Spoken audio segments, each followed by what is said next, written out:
morning, or technically afternoon, you cheeky chabblers.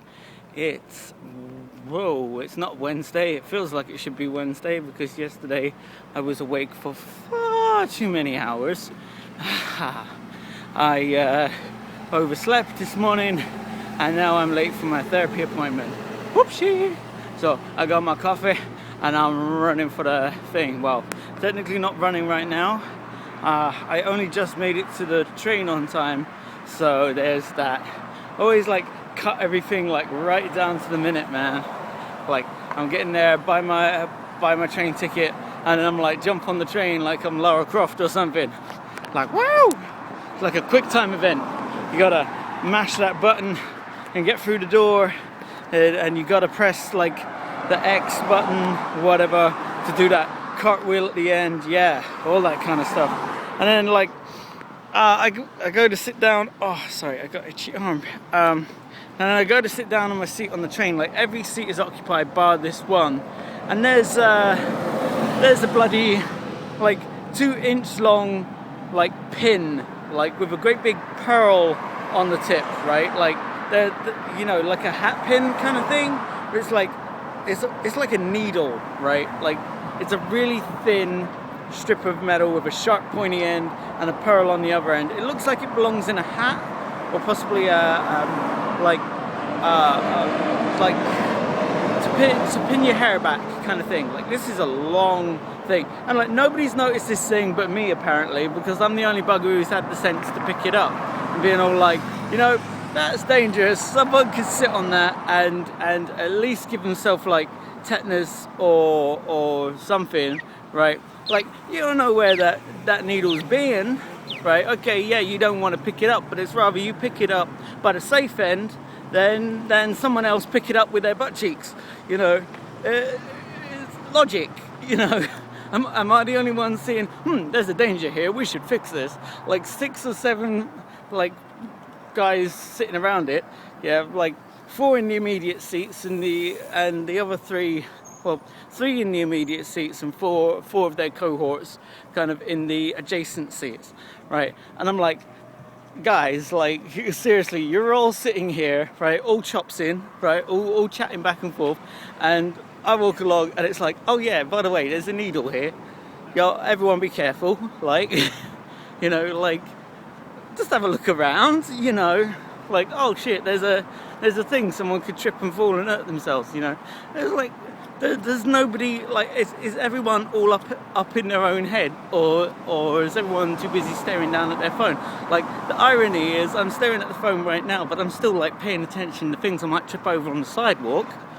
Come on, man, be a bit more attentive.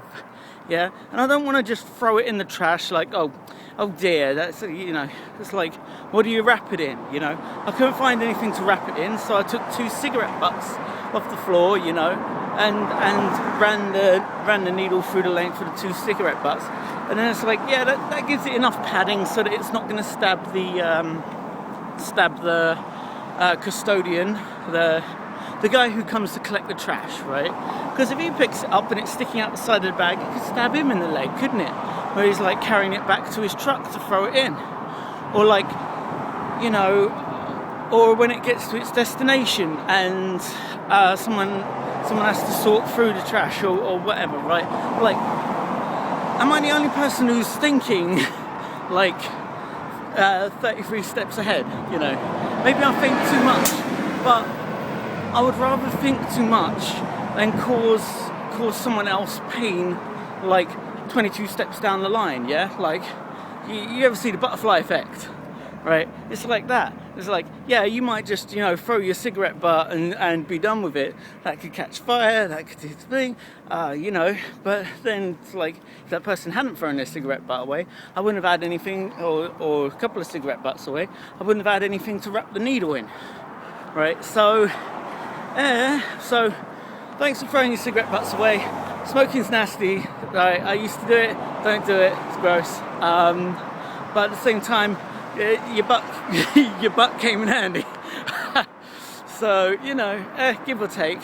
But, you help me create good karma by not injuring someone else, right? Maybe someone will still get injured down the line, you know, because the cigarette butts weren't enough, but at least I tried, right? You try not to make another person's life hell, right?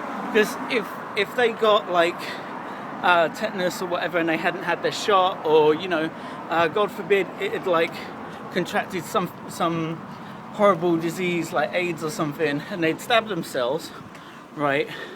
And then it's like, well, now the rest of their lives ruined, kind of thing, with sickness and hospital bills, and that's no fate I want to wish upon anyone, really. Not particularly. You know, so you know, just try and look out for each other. You know, that's my message of the day. Hello. Well, he was in a rush. I'm pretty sure he could have made a right turn on the red there.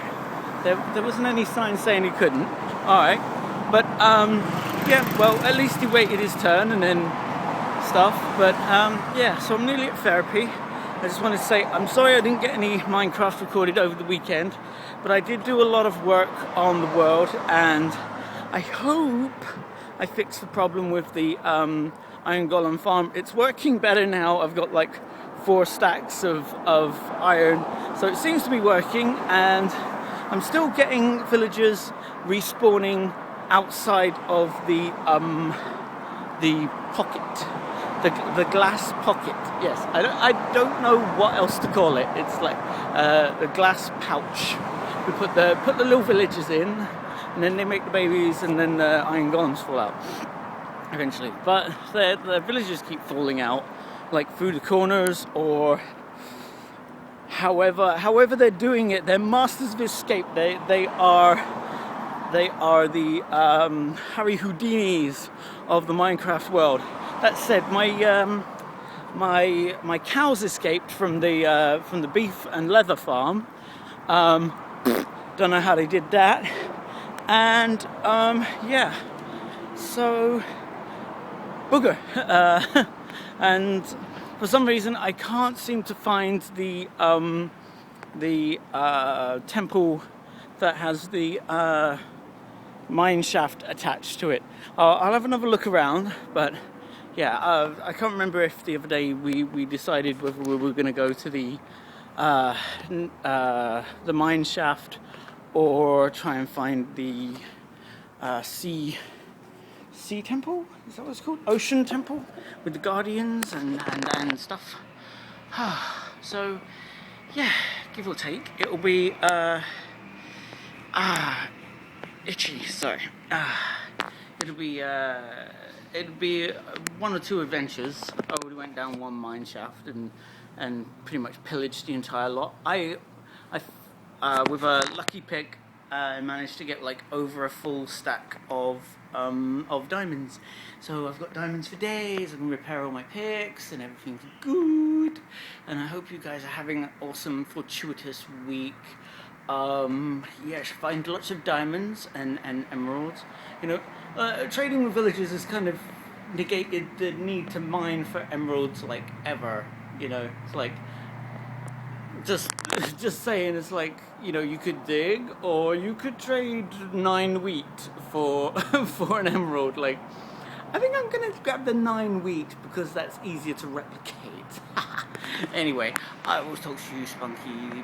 I was trying to stop calling you bastards. I know you don't like it, but you know, where I'm from, it's kind of an endearing term. You know, oh, you poor bastard, you cheeky bastard. You know, like, oh, I love you, right? I don't know, chabla. There you go. Have a nonsense word that doesn't mean anything. All right, take care, you cheeky chablas. I will speak to you in the next video. Stay creative and peace, and a peace off with my face. Goodbye.